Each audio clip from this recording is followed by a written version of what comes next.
In episode 35, we looked at emotions, their physical effects, and alternative healing modalities. And in other episodes, we covered a variety of alternative and complementary healing practices. These topics prompt the question, how do you know it's not just the placebo effect? In this episode, we'll look at the answer.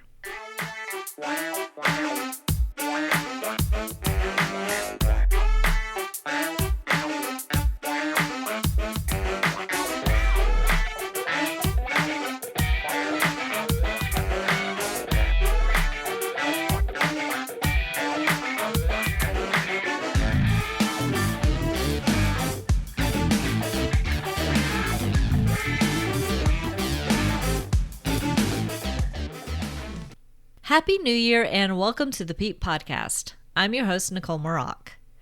Early in December, I caught my first real cold in 2 years.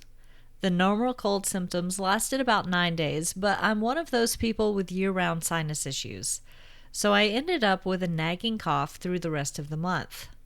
On the 29th, I was having a quiet dinner and catch-up night with my best friend, and every time we laughed, I coughed. I apologized for the annoyance dozens of times. She finally asked if I'd ever tried the trick of rubbing Vicks Vapor Rub on my feet and covering them with cotton socks at night. I answered, "Of course not. How could that even work?" She didn't know, but she swore by it. I always believed it was an old wives' tale, but that night I tried it. If nothing else, I figured my feet would smell good.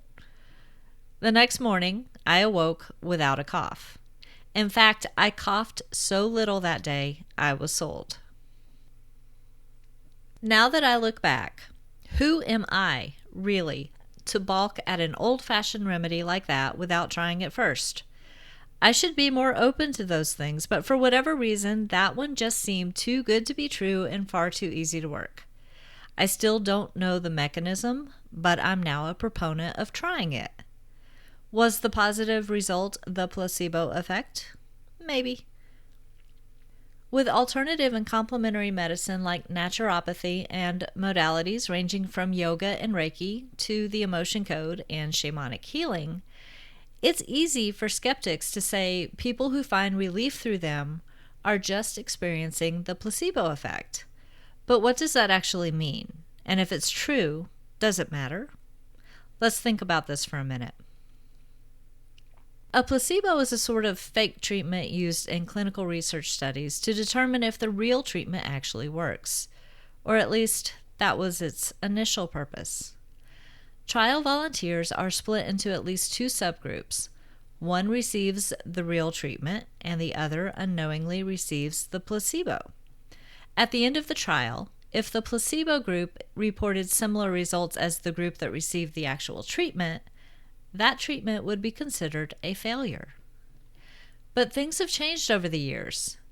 Researchers have realized that a positive and similar outcome from a placebo does not necessarily mean the real treatment failed. It often means there's a mind-body connection at work in the placebo group. In 2016, Malika Marshall wrote in the Harvard Health blog about a doctor who is studying the placebo effect in a different light than most scientists who researched it previously. In a post titled, "A Placebo Can Work Even When You Know It's a Placebo," Dr. Ted J. Kapchuk, a professor of medicine at Harvard Medical School and director of the Harvard-wide program in placebo studies and the therapeutic encounter, at Beth Israel Deaconess Medical Center in Boston, has been studying placebos for more than 2 decades.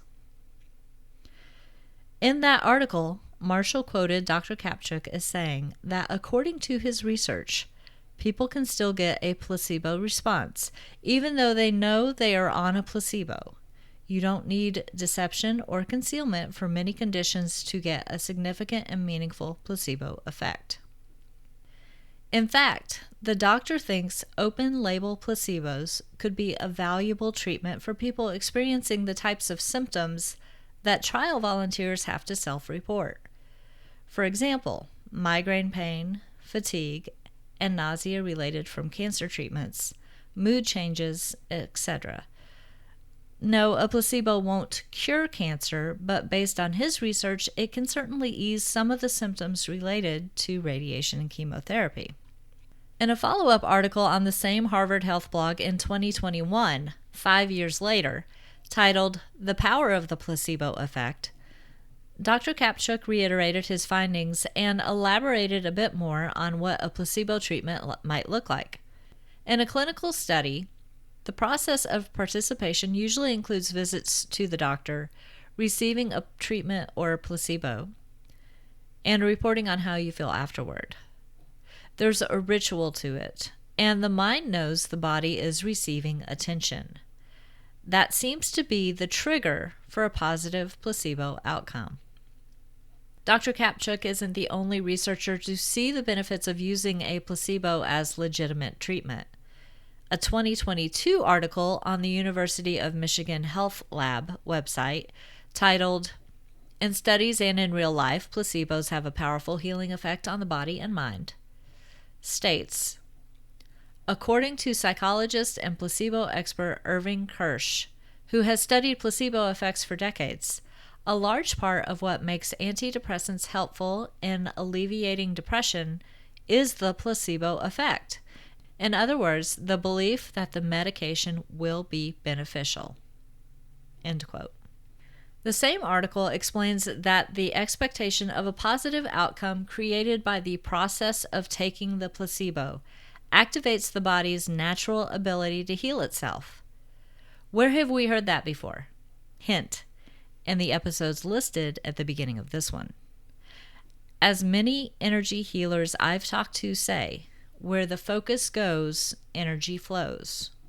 Focus on a positive outcome, and more often than not, you'll get one.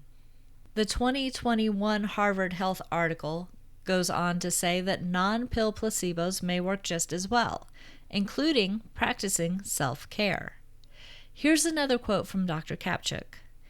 Engaging in the ritual of healthy living, eating right, exercising, yoga, quality social time, meditating, probably provides some of the key ingredients of a placebo effect. End quote. Many of the healing modalities, including psi-type energy healing that I've covered in this podcast, could be considered acts of self-care. So when a skeptic asks how I know if the improvement clients report isn't just a placebo effect, my answer is simple. I don't. But how much does it matter? If the person receiving treatment feels better, reports reduced pain, stress, anxiety, etc., that's a win. These modalities are not meant to replace modern medicine. They're meant to work alongside it. So I will never tell you to skip going to the doctor for a diagnosis, avoid chemo, or stop therapy, and just get a Reiki treatment. That would be dishonest and irresponsible. Modern medicine is one of our greatest miracles, but miracles also come in other packages. So why not use every potential advantage you can get if you're suffering? Yoga, Reiki, and some other healing modalities have been proven to reduce self-reported symptoms in clinical studies. Other options haven't been researched that way yet, and when they eventually are, they may be proven just as reliable. But those studies could take a long time to happen because researching anything in a truly scientific manner is expensive. And most of the institutions with the kind of resources necessary shy away from studying anything that borders on psi.